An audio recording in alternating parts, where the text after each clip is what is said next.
अरावली सिर्फ कुछ पर्वतों का श्रृंखला नहीं। ये सिर्फ कुछ कम ऊंची या ज्यादा ऊंची पहाड़ियों की चोटियां नहीं, बल्कि यह गुरूर है इस देश की, इस भारत के इतिहास की। ये हल्दी घाटी का वो क्षेत्र है जिसने महाराणा प्रताप को उनकी असली वीरता का पहचान दिलाया। ये चित्तौड़ की जौहर का स्थल है। ये स्थल है माउंट आबू का। यह स्थल है गुरु शिखर का। अरावली न सिर्फ एक पर्वत है, बल्कि ये ताजमहल जो कि सातवां अजूबा है, उसके दीवारों पे लगने वाला संगमरमर भी यही अरावली है। और आज यही अरावली खतरे में है, जिसको बचाने के लिए वहां की जनता या फिर पूरे भारत की संवेदना इस अरावली के साथ जुड़ गई है। तो अगर हम बात करें आज कुछ अरावली से जुड़ी और उनके इतिहास से जुड़े हुए, या फिर अभी जो फैसला सुप्रीम कोर्ट आया है अरावली से जुड़ा हुआ, उसके बारे में आज हम लोग कुछ बातें करने वाले हैं। नमस्कार, इस वीडियो ट्यूटोरियल में आपका स्वागत है। और आज हमारा जो विषय रहेगा चर्चा का, वो विषय है अरावली की सुरक्षा और भारत की इतिहास जो अरावली से जुड़ता है, उसके बारे में हम कुछ बात करने वाले हैं। अगर हम बात करें इसकी लंबाई, इसका फैलाव का, तो इस भारत के मैप के माध्यम से आप समझ सकते हैं कि ये गुजरात के कुछ हिस्से से लेकर पूरा राजस्थान को बीच से काटता हुआ और ये हरियाणा के कुछ क्षेत्रों के साथ साथ दिल्ली तक टच करती है।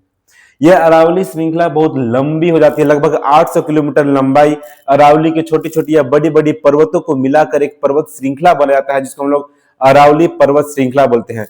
मैप के माध्यम से समझ सकते हैं। और यही श्रृंखला जो है, यही जो अरावली की चोटियां हैं, छोटी हो या बड़ी हो, ये उधर पश्चिम से आने वाली सभी रेतीली तूफानों को भी रोकती हैं। ये एक दीवार यानी एक बैरियर की तरह काम करती है, ताकि रेतीली तूफान इधर जो शहर बसते हैं, भारत का जो शेष भाग है उत्तर भारत का, उधर न जाए।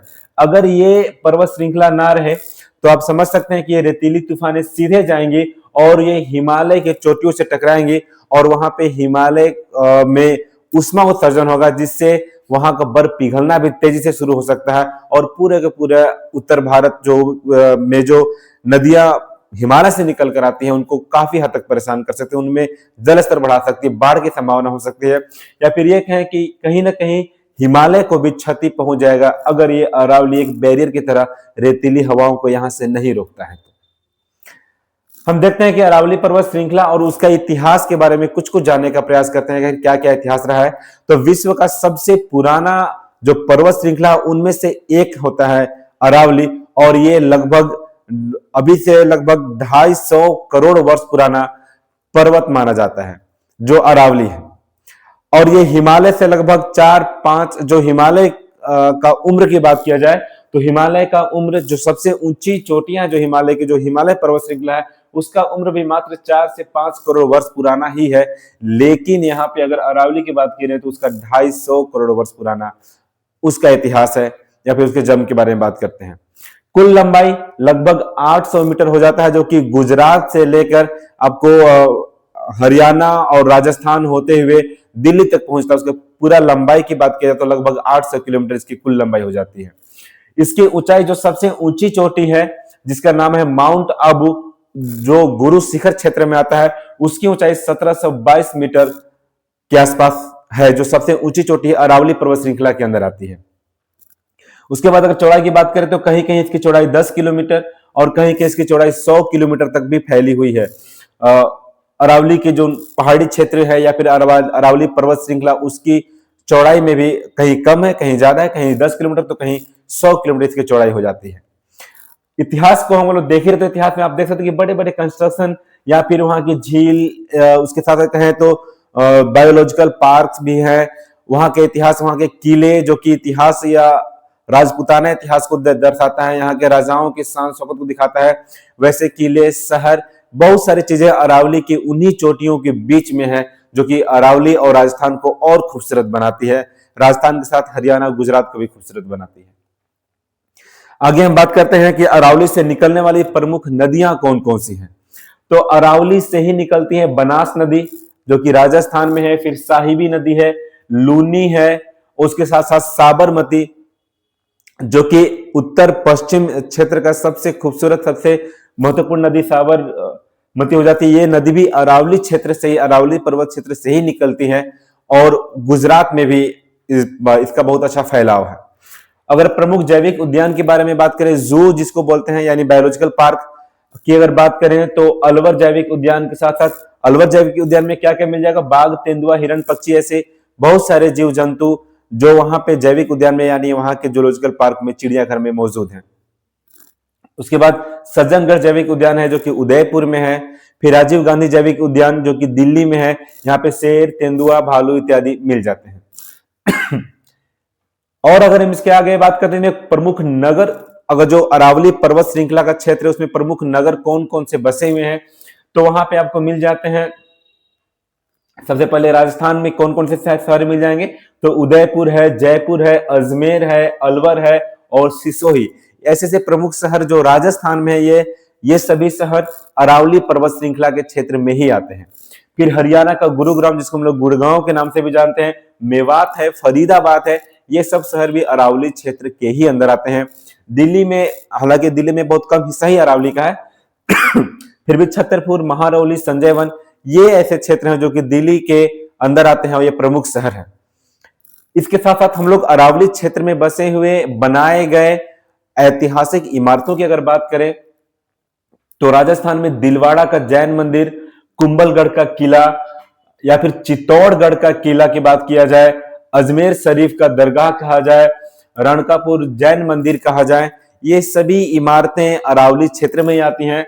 हरियाणा में मांगड़ है, मांगड़ बलिदान स्थल है, या भिवानी है। दिल्ली का कुतुब मीनार जो है, ये भी कुतुब मीनार, सूरज कुंड, ये सारी अरावली क्षेत्र के ही अंदर आते हैं। तो इससे आप समझ सकते हैं कि अरावली का महत्व कितना बड़ा हो जाता है। अगर अरावली ना रहे तो कहीं न कहीं भारत का जो इतिहास है, इतिहास के पन्नों से जुड़ी हुई जो प्रमुख बातें हैं, जो हम अपने आने वाले पीढ़ियों को बताएंगे, वो कहीं ना कहीं बस किताबों में बताना रह जाएगा, दिखाने के लिए शेष नहीं बच जाएगी, अगर ऐसा कुछ भी होता है। चलिए, ये सब कुछ मोमेंट्स है जो कि स्टूडेंट्स लोग कर रहे हैं ताकि अरावली को बताया जा सके। ये राजस्थान, गुजरात या फिर हरियाणा के कुछ ऐसे लोग हैं, अभी दिल्ली पॉल्यूशन से जूझ रहा है। आप देखे होंगे एकाना स्टेडियम लखनऊ में जो मैच होने वाला था भारत और साउथ अफ्रीका के बीच, वो मैच नहीं हो पाया। कारण था कि पॉल्यूशन लेवल वहां पे बढ़ गया था, कोहरे बहुत ज्यादा हो गए थे, धुंध के कारण वहां पे वो रात्रि का मैच, क्रिकेट मैच नहीं हो पाया। तो इस पॉल्यूशन के मध्य आप समझ सकते हैं कि अगर वो गर्म हवाएं, रेतीली हवाएं अगर वो और भी आती हैं और राजस्थान के उस मरुस्थल वाले क्षेत्र से, तो फिर और कितनी परेशानी दिल्ली जैसे शहरों में दे सकती है। इसलिए अरावली का होना कितना आवश्यक है। या फिर जल संरक्षण के बारे में भी, वो जल स्तर को भी बढ़ाता है। अरावली का पर्वत और उनकी चोटियां और उनके जो दर्रे होते हैं, वहां पे जल का जमाव होता है, वहीं से जल स्तर को भी में भी सुधार आता है।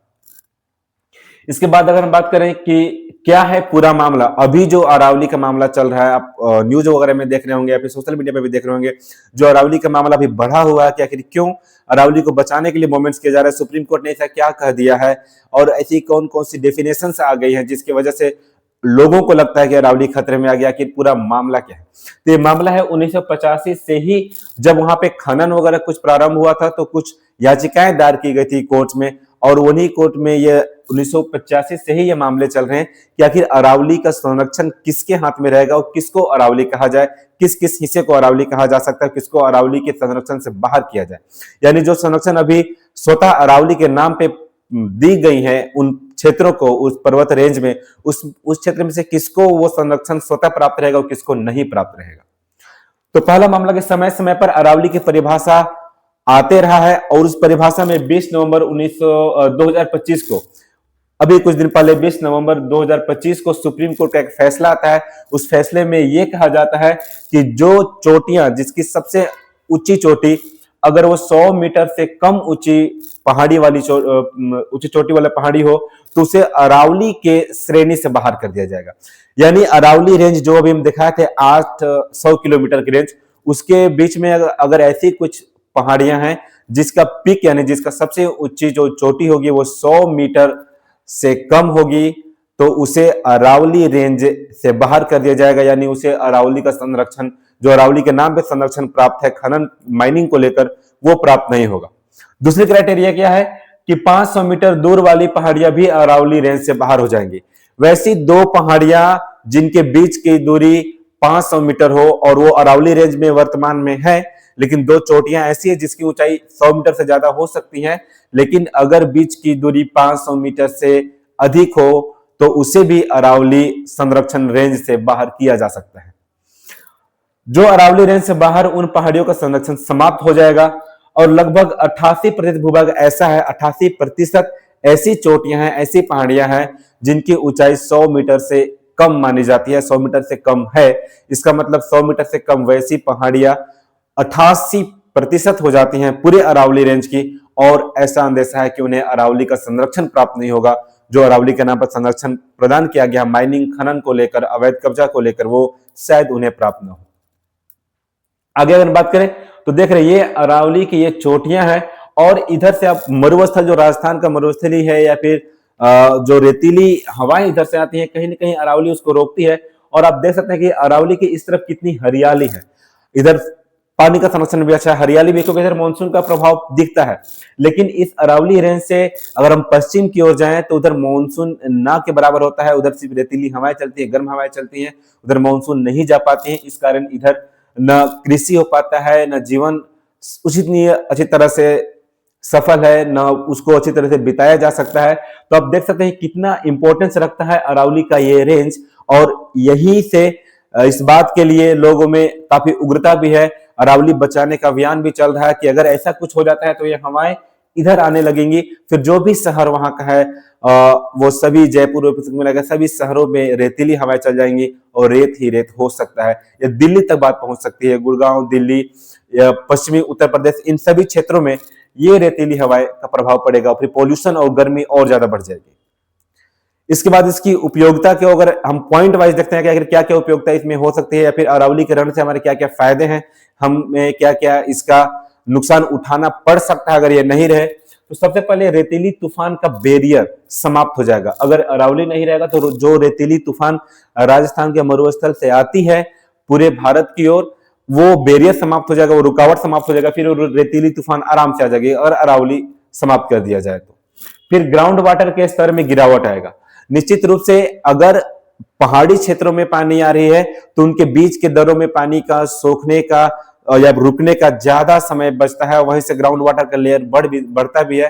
लेकिन अगर वो समतल कर दिया जाए तो वो पानी जो है वो ज्यादा देर तक वहां रुकेगा नहीं, या फिर वो सरफेस एरिया कम हो जाएगा उसका। जब सरफेस एरिया कम होगा तो पानी की रुकावट कम होगा, उसके बाद ग्राउंड वाटर में भी कमी आ जाएगी अगर अरावली रेंज को समाप्त कर दिया जाए। दिल्ली समेत पूरे राजस्थान, हरियाणा, गुजरात और यूपी तक गर्म और शुष्क हवाएं, जो रेतीली हवाएं हैं, उसका प्रभाव बढ़ जाएगा, जिससे पोल्यूशन भी बढ़ेगा, गर्मी भी बढ़ेगा। टेम्परेचर बढ़ने से यूपी और उत्तराखंड के साथ साथ लगे हुए हिमालय रेंज के में भी ये गर्म हवाएं जाएंगी और वहां से हिमालय का बर्फ पिघलने का भी अंदेशा है।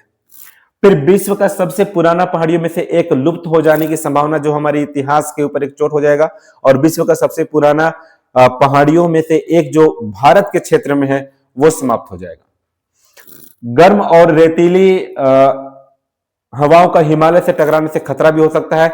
जो हम बात कर रहे थे कि जो बर्फीली जो चोटियां हैं उनमें गर्म हवाएं जब पड़ेंगी तो फिर वो चोटियों से बर्फ पिघलने लगेंगे, फिर वो नदियों में जो हिमालय से निकलती है वहां पे बाढ़ की संभावना बढ़ जाती है।